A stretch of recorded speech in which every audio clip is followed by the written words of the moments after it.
natin maituro sa kanila yung kultura natin talaga na hindi mawala dahil nanganganib na po yung wika natin.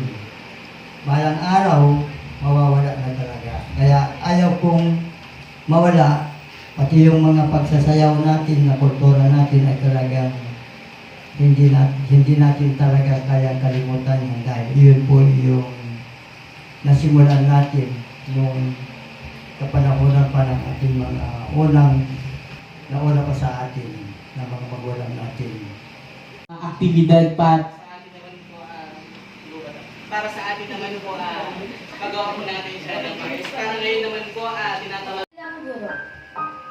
Sa silid-aralan, ikaw ang aming ilaw. Gumagabay sa landas, sa dilim ay sumisilaw. Bawat landrag bilang na iyong itinuturo, ay nagiging sandata sa aming pag-usbong. Hindi lamang kaalaman ang iyong hatid, kundi pangunawang walang kapantay sa langit. Tinitiis ang pagod, puyat at pangamba, upang kami mag-aral at matuto, at nang mas humusay pa. Dahil sa'yo ako'y may pag-asa.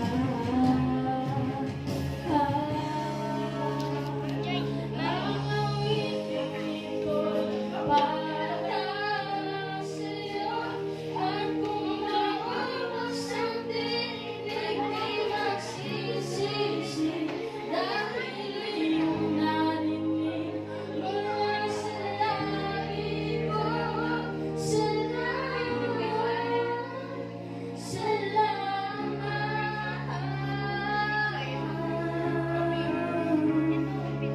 Isang guro. Para sa ating mga guro. Nakalimutan ko ng magmahal. Dumadaan ang araw at linggo at ang buwan. Hindi ko na alam ang uunahin. Kung ang buhay ko ba o ang buhay ng iba. Kung sarili ko ba o sila. Paano mapagbiro ang tadhana? Bibilang ng 7. Kulang ang linggo. Ang bawat araw sa isang linggo. Hanggang dinala ako dito. Kung saan mas maraming bigo. Kung saan ko nakita ang kalinga at pagmamahal. Kaya bibilang ako ng 7. Dahil hindi ako pagod matuto at magturo. Siguro sa dati ako, kasi ako yung tipo na bata na simula elementary high school, wala akong natatanggap na medal. Walang achievement. Kasi ang sabi ng nanay ko, kahit wala ka ng medal, wala kang makamit na award, basta pumasa ka, okay. So yun yung naging motivation ko hanggang sa college. Hanggang sa nung nag-college ako, natuklasan ko yung sarili ko. Kasi nung college, sa totoo lang po, pag nararating nilang taga-iram ka, ang liit ng tinusan. Naranasan ko po yun nung first year college ako. Ay, taga-iram ka pala. Iba mga balugan noon, mga aita doon. So ako, hindi ko po pinayalo yung sarili ko. So kada introduce ko sa sarili ko, lagi kong sinasabi na IB ako. Kasi naniniwala kasi hindi naman ako kulot. Hindi naman ako...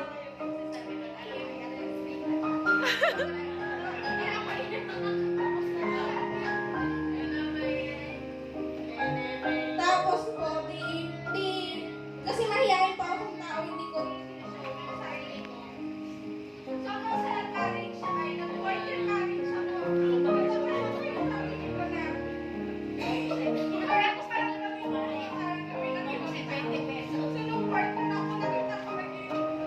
Mas nag-involve po ako. Naging classmates po kami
college. Ito, picture ko nung third year college ako. Ito yung nandun ako sa bahay nila at Chari lang sa San Felipe. Mag-base ako dito sa picture na Siyempre bilang estudyante, di ba, medyo kinakapos tayo. Si nanay, di ba, hindi naman ganun kaano yung trabaho niya. Si tatay nasa construction. Pumupunta ako noon kay ate ko tuwing Friday ng hapon. Hanggang linggo ng hapon. Para lang makalis ako ng expenses sa school. Siyempre dahil porsigido tayong makatapos, di ba? Yung challenge na yun, inisip ko na dapat hindi habang buhay ganito, di ba? Yung lahat gagawin natin sa mga susunod at sa mga anak natin. Para maging, kung tayo nag-success tayo, para maging mas success sila, di ba? Para yun yung isang dali na sa isip ko na kung tayo bilang IT teacher na nakatapos dapat yung mga susunod nating anak, susunod na nating estudyante, makatapos din. Hindi dahil ganito IP, hindi natin kaya, kayanin natin para sa kanila. Diba? Yun po.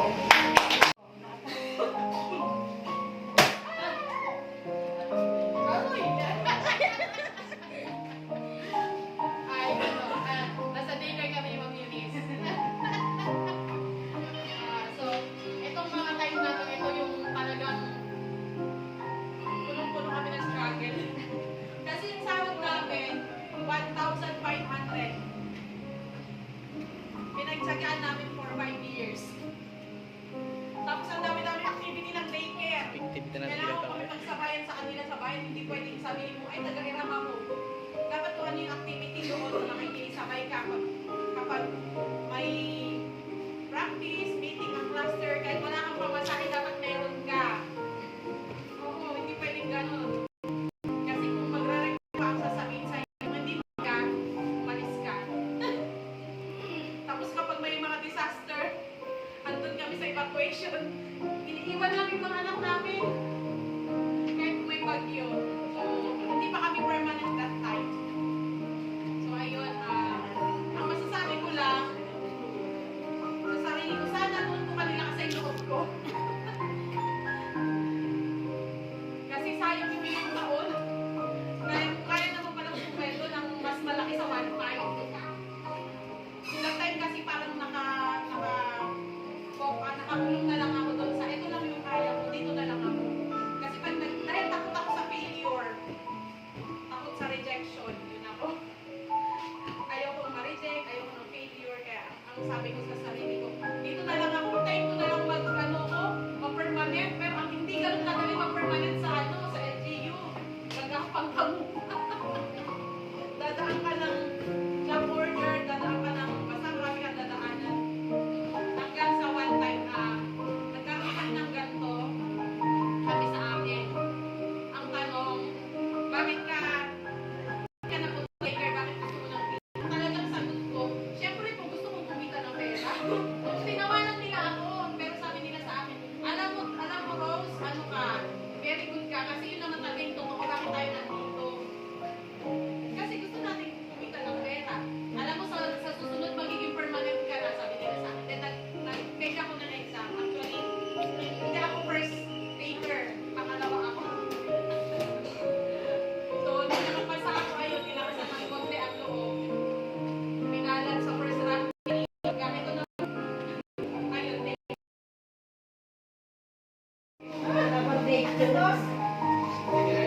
ay!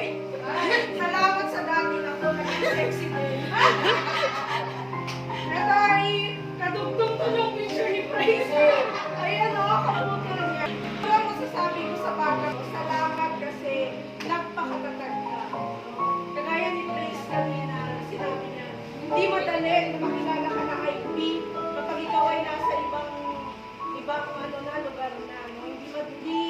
Hindi mo na magkaroon ng yung parang discrimination kasi walang kakaibigan sa'yo. No? Pero salamat sa dating ako kasi dahil sa mga pangaral ng mama namin na lagi niya sinasabi, wala akong ibang maipamamana sa inyo, kundi ang pag-aaral.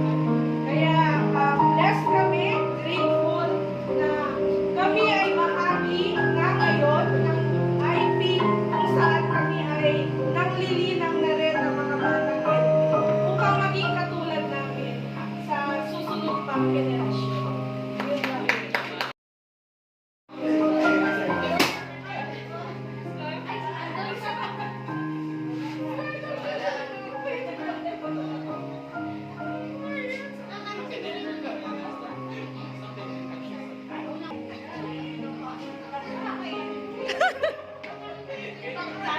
Mas pinahalagahan mo yung pagmamahal mo. Yung tama, basta niwala mo. Hindi ka bibigyan ng muling pakayan. So, mukha lang ako pasalalayo. Marami ako pinagdadaan. Diba?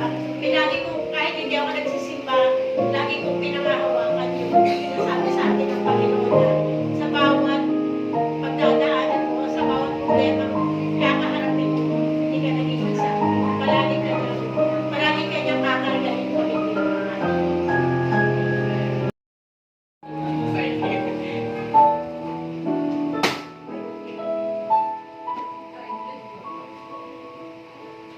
Ay, masaya. Hindi ako iiyak. Masaya ako dito eh. Dalaga pa ako dito kasi na-enjoy ko yung pagiging dalaga ko. Kaya, masasabi ko sa sarili ko, alam mo lang yan, maging happy ka na hanggang matanda ka na.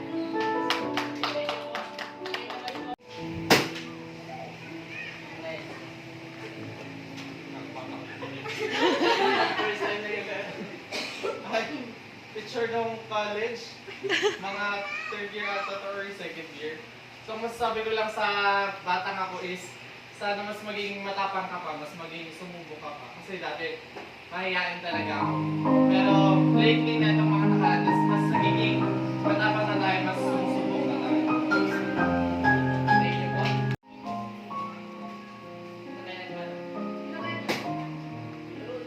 Happy New Year!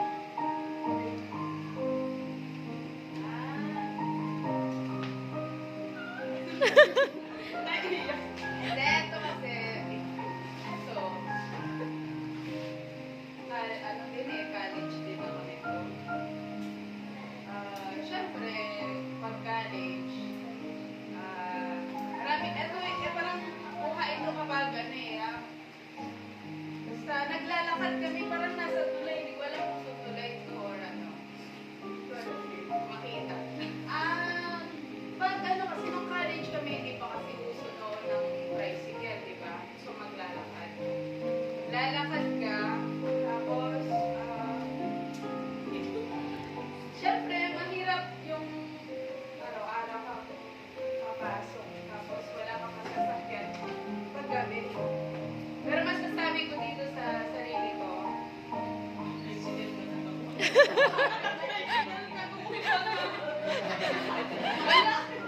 pero kasi wala talaga tricycle. Maglalakad ka talaga.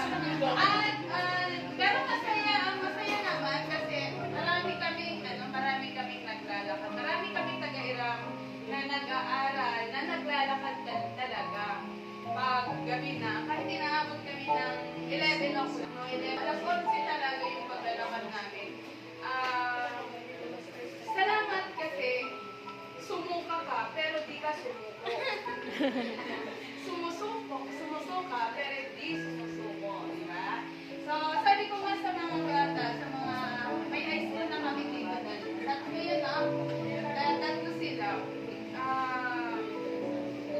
Aral lang mabuti, na mag-aral lang mabuti. Huwag natin iintindihin yung kulay natin na itatabi sa'yo. Kasi ako naranasan ko yung ginanon yung kamay, tinabi yung kamay na parang itim-itim mo, ganyan, di ba? Pero hindi, at least hindi siya sumuko.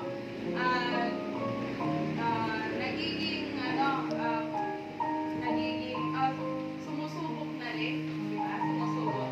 Kasi dati din itong mahihain, kung ano yung, syempre pag nasa bundok ka kasi, parang pagbaba mo sa bayan, parang, ayun nandun kasi yung di ba, yung discrimination talaga.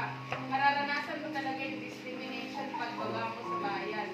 Na kami kasi, laki kami sa ilog, araw-araw nasa, yun na yung namin talaga, kahit maglinis lang kami kaldero, ilog ang punta. Kaya, talagang itim talaga. As in, nangingintab sa kaitiman ang aming mga kami lang. Doon namin naranasan na masaya, may yung kabuhayan doon okay kasi may maraming malay, pero wala kaming pera. Pero marami kami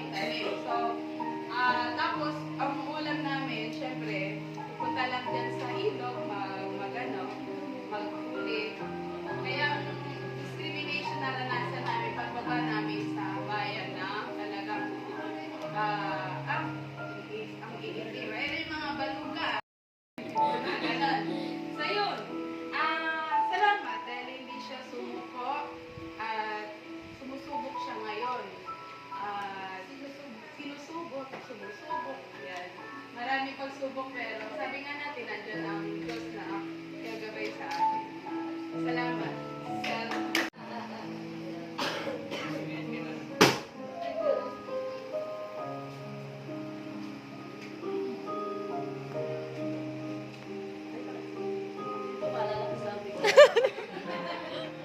Meron ako amnesia. Hindi, ito kasi yung red na uniform na may t-shirt tayo. Yung mga naunang teacher ko, yung may nagkulay red. Diba? So, ituro na ako nito sa Kampueng. Hindi siya teacher by heart. Kasi kami noon, hindi kami nag-uniform. Oo, puro kami naka-polo shirt. Inaano lang namin, ikinukulay namin yung uniform sa kulay ng uniform. Bibili kami ng uniform, pero hindi namin pinatatahin. Polo shirt. Ganon siya noon. Ito yan. Hindi pa mahigpit noon. Umuwi pa kami ng alas 3 noon mula sa Mampueng. Ngayon kasi hindi na kami umuwi ng alas 3. Hanggang ano na lang. 4:30 hanggang 5. Talagang sagaran na rin ang oras ngayon. Pero noon, masaya kasi nga. Sabi ko nga, masaya ang oras noon kasi pasok na. Walang lagi, walang lag out. Tapos, ang mga bata noon, sabi ko nga, mas madali silang turuan. Kasi wala pang ibang mga nakakaano ng kanilang mga kaisipan. Wala pang gadget. Sa Mampuy kasi ngayon, kahit yung mga bata, meron na rin po. Para sa kalaman ng lahat, meron na rin silang cellphone. Kaya, masaya. Yung picture na to. Pagod kasi galing sa school. Meron akong ano dyan. Talagang paglalag kasi meron kami pati sa sa likod kasi nga mainit pawis. Kaya kailangan maglagay na. Ang masasabi ko sa kanya, magpakatatag ka pa kasi ang dami mo pang pagdaraanan. Ang dami pa. At sabi nga palagi, andyan lang naman ang Diyos na palagi nakagabay sa atin kahit na gaano man karami yung pagsubok na dinaraanan natin at nagdadaanan pa kasi marami pa talaga yan. Hindi porke malapit, sabi kasi ng iba porke nagsimba ka, wala kang problema maranas. Pero hindi yun. Sabi ko isang teacher ay payaso kasi tayo eh. Payaso tayo. Pagdating dito sa paaralan, masaya. Masaya natin. Wala tayong problema, hindi natin kailangan kasi ipakita yun eh. Tapos sa gabi, doon lang tayo iiyak. Ganun kasi tayo. Ang guro ay isang payaso. Pero yung payaso yan, kahit na marami siyang pinagdaraan ng problema, nagbibigay siya ng saya.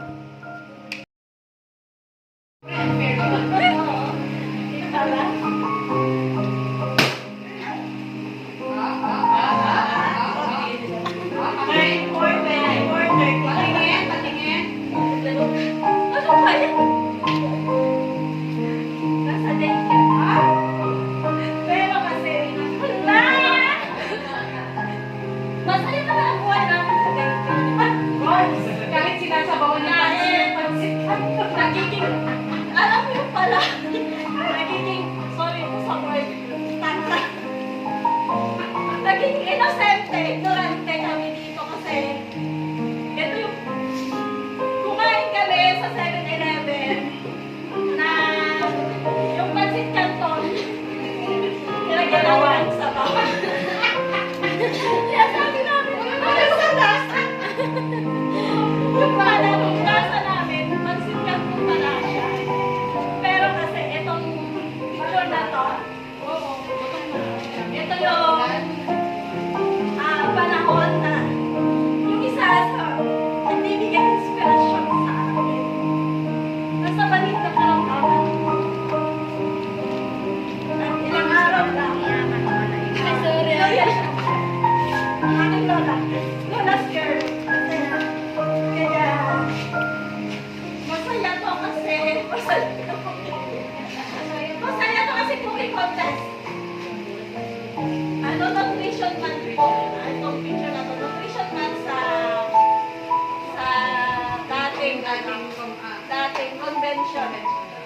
Ngayon SMX na, SM na, SM na. Pero may lungkot kasi ng araw na to. Kasi yung pag-uwi mo sa bahay.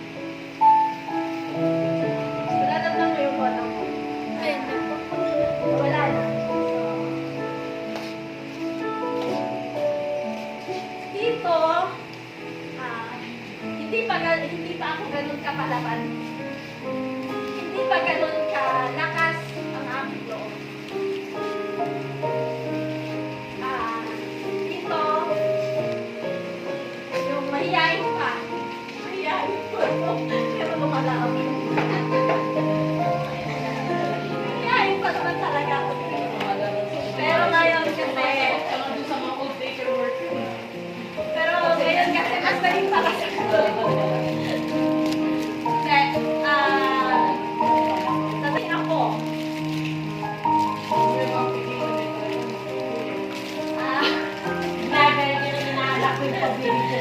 sabihin ako, gusto ko lang magkalamanan. Ano ba yan? Si madam mo naman binibidyohan mo ata. Gusto ko lang pasalamatan yung sarili ko. Kasi, hindi siya susubok. Maraming pagsubok. Maraming pinagdaan ng laban sa buhay. Na hanggang ngayon, pinaglalaanan sa rin. Pero, salamat dahil naging sa bawat po,